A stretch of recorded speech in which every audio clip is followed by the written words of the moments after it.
बिरजू खाना बनाता है, लेकिन अभी तक उसका बेटा नहीं आया था। लोग भी अब उसके बारे में बात करना बंद कर चुके थे।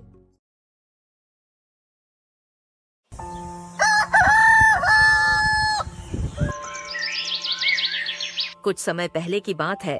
सुखासन गांव में बिरजू नाम का एक किसान रहता था। वह बहुत ही ईमानदार और मेहनती था। उसकी पत्नी कुछ वर्ष पहले ही स्वर्ग से धार गई थी।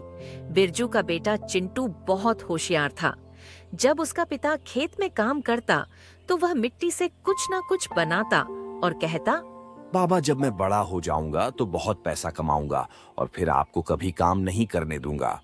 अरे बेटा, जब तक तुम बड़े हो जाओगे तब तक मैं तो बूढ़ा हो जाऊंगा। पिताजी, कोई बात नहीं, फिर भी मैं आपकी देखभाल करूंगा। बिरजू बहुत मेहनत करता था, लेकिन इस साल गांव में बारिश नहीं हुई, जिससे उसकी फसल सूखकर बर्बाद हो गई। फसल खराब होने के कारण उसकी आर्थिक स्थिति भी बिगड़ गई। घर में थोड़ी बहुत खाने की चीजें बची थीं, जिनसे वह कुछ दिन तक किसी तरह गुजारा करता रहा। इसी तरह 10 दिन बीत गए।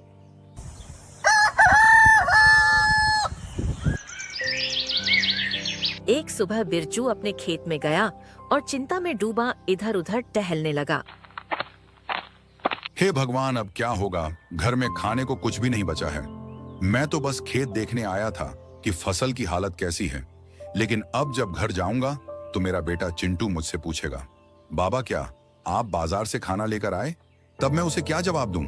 यह सोचकर वह गांव के सबसे धनी व्यक्ति हरिराम के पास कर्ज लेने के लिए जाता है और उनसे, राम राम सरकार, कैसे हैं? अरे राम राम बिरजू, मैं ठीक हूँ। तुम कैसे हो? बहुत दिनों बाद आए हो, बताओ सब ठीक तो है? अच्छा, तुम्हारे कहने का मतलब है कि तुम सरदारों से पैसे लिए थे, और बताओ इसमें मैं क्या कर सकता हूँ? अरे सेठ जी, आप तो सब कुछ जानते हैं, फिर मुझसे क्यों पूछ रहे हैं? कृपया मेरी सहायता करें ताकि मैं अपने ऋणदाता को कुछ समय के लिए संतुष्ट कर सकूं।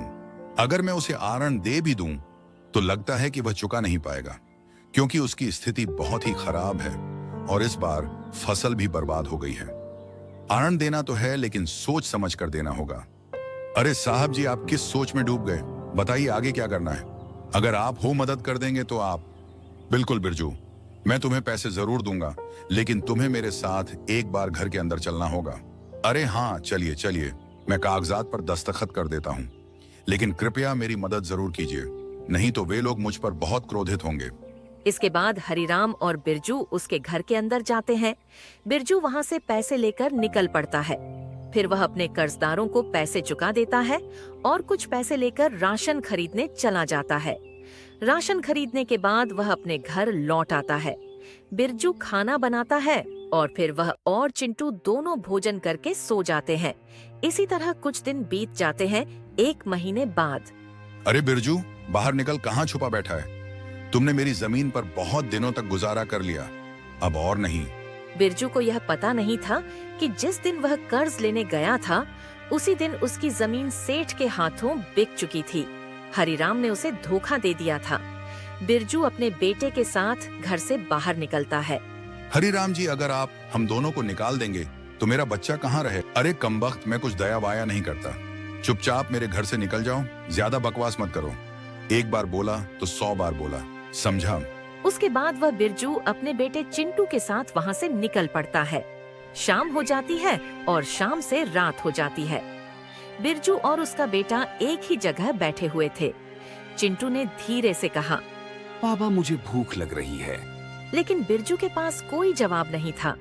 उसकी आंखों में आंसू भर आए। रात बीत गई और अब नई सुबह हो चुकी थी।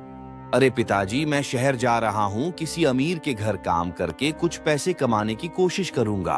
अरे बेटा, तुम मत जाओ, मैं अकेले कैसे रहूँगा?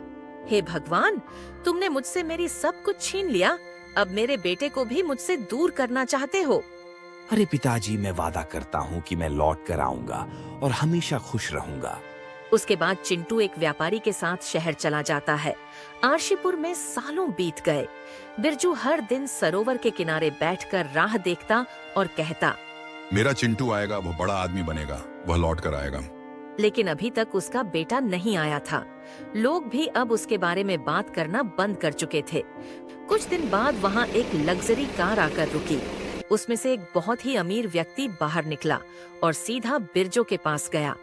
वह अमीर व्यक्ति और कोई नहीं बल्कि उसका अपना बेटा था। बाबा मैं आ गया बाबा। तो तू आ गया बेटा, मेरा बेटा, तुम आ गया, आज मैं बहुत खुश हूँ। बाबा मैं आपको ढूंढ नहीं सका, मैंने बहुत ही देरी कर दी, मुझे माफ कर दीजिए। कोई बात नहीं बेटा, तू आ गया, अब मुझे कोई दुख नहीं है, मैं बहुत ही खुश हूँ। उसके बाद बिरजू और उसका बेटा खुशी खुशी रहने लगे। चिंटू ने बिरजू का सपना पूरा कर दिया था।